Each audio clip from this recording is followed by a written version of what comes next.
ఇప్పుడు జగన్ తనేమంటారు ఆయన అంటే, నాకు మాజీ ముఖ్యమంత్రిగా ఇవ్వాల్సినటువంటి భద్రత ఇవ్వలేదు. నా పర్యటనలో కారు చుట్టూ ఈ రోప్ అనేది గనక ఏర్పాటు చేస్తే రోప్ సర్కిల్ లాంటిది తాడుతో పట్టుకోవటం. అప్పుడు ఇవన్నీ జరిగేవి కాదు.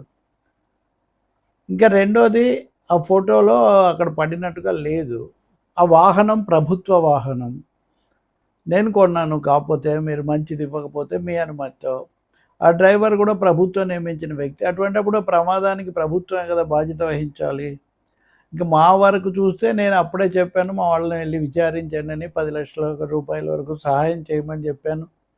వాళ్ళకి అండగా ఉంటామని చెప్పాము అనే ఒక విమర్శ వచ్చింది కదా! అది కూడా ఆయన సర్దుకునే ఒక ప్రయత్నం. దీని మీద ఇంత తీవ్ర స్థాయిలో ఎందుకు ప్రచారం చేస్తున్నారు? నా భద్రతకు భంగం కలుగుతున్నా కానీ బాధ్యత నెరవేర్చట్లేదు అనేది ఆయన ఒక కొన్ని ప్రశ్నలు, కొన్ని సమాధానాలు.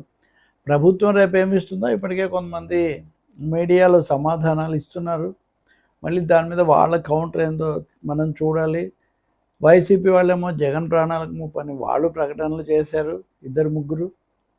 అలాగే ఆ పార్టీ తరఫున అంబటి రాంబాబు, రోజా లాంటి వాళ్ళందరూ ఆ రోజు జరిగిన దాంట్లో ఆయనదేం తప్పు లేదు, ఆయన మీద పెట్టడం కేవలం కక్ష సాధింపు అని అర్థం వచ్చేట్టుగా వాళ్ళు మాట్లాడారు.